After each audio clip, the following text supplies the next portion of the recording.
Hey guys, it's SRC Reptiles, and I know I just recently put out a video, so I'm probably going to wait a couple days before I put this one out. But I want to show you what 2 hours of rework has done to the reptile room. So, I was not content with how I had stuff set up because there was a lot of empty space that could definitely be used. So, I went and spent 2 hours redoing all of the shelving units, and I am very happy to say that I now have a lot of space for moving the 6 remaining babies into those size tanks and not even having to worry. I even have an empty space right there next to Twix or Twinkie, just in case I need that spot, but I don't really want to have any of the babies or geckos next to the mouse now. The only reason that I had Twix next to him was because I had nowhere to put Twix's tank. But obviously, like I said, I did some remodeling, so both the 20 gallons are here. I left enough space. There's 18 inches of space between the next row or the bottom and the next and the shelves. There's 18 inches of space between the shelves, so I can easily access both the leopard gecko's tank and both Twinkie's tank. I have one of the baby geckos down by the leopard gecko because he obviously doesn't emit a smell, and when he's, he don't have a wheel to run on, but when he has a wheel to run on, I didn't want to stress any of the babies out. Either way, this is the first shelving unit, and as you can see, I've got, we've got 6 of the babies that we were able to put onto here.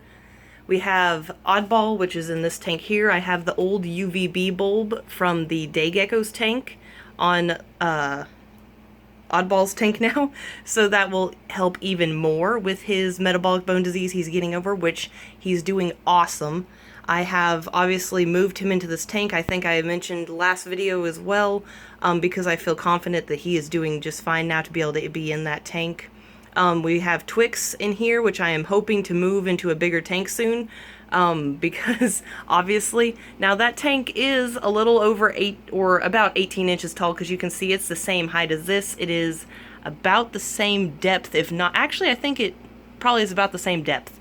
So obviously I want to get him into a bigger tank, but for now that is his that he is in, and you can see he's right there at the front on that log. Real quick, Oddball is just chilling right here on that plant. So he has different levels that he can be at with that UVB, and it's not super strong, so it's not going to be too much for him.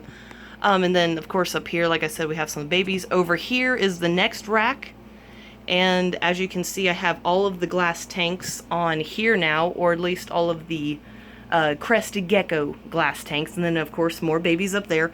All of the older babies have been moved to Eco-Earth, so they no longer are on paper towels.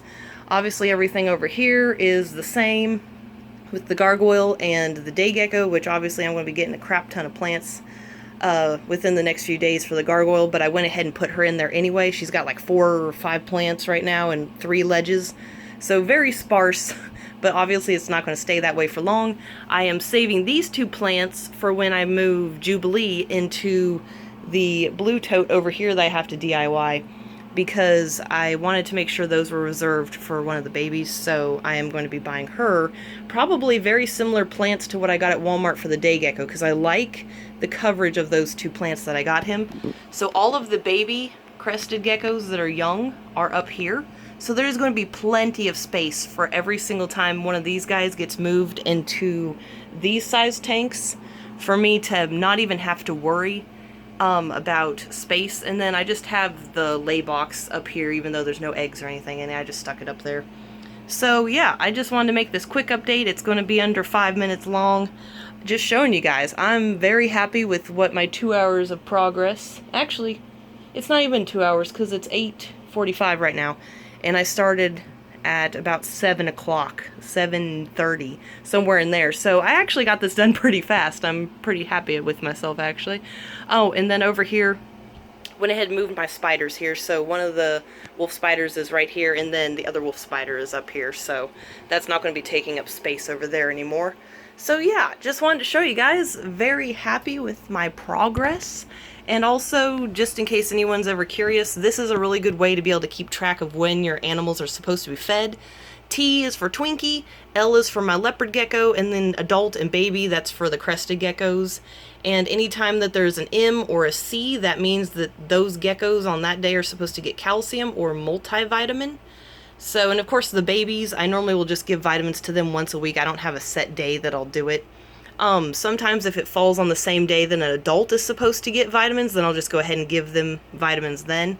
But like this last time, I gave them some calcium in their food, so, which I'll probably write that down so I keep track. But I just wanted to show you guys too, it's always a great idea to have a feeding chart so you know what day everyone's supposed to be getting fed, and all that good stuff. So anyway, just wanted to share that with you guys. Hopefully you thought this was kind of cool. I, of course, being that it's my own animals, I'm just glad it's way more organized. I'm very happy with it.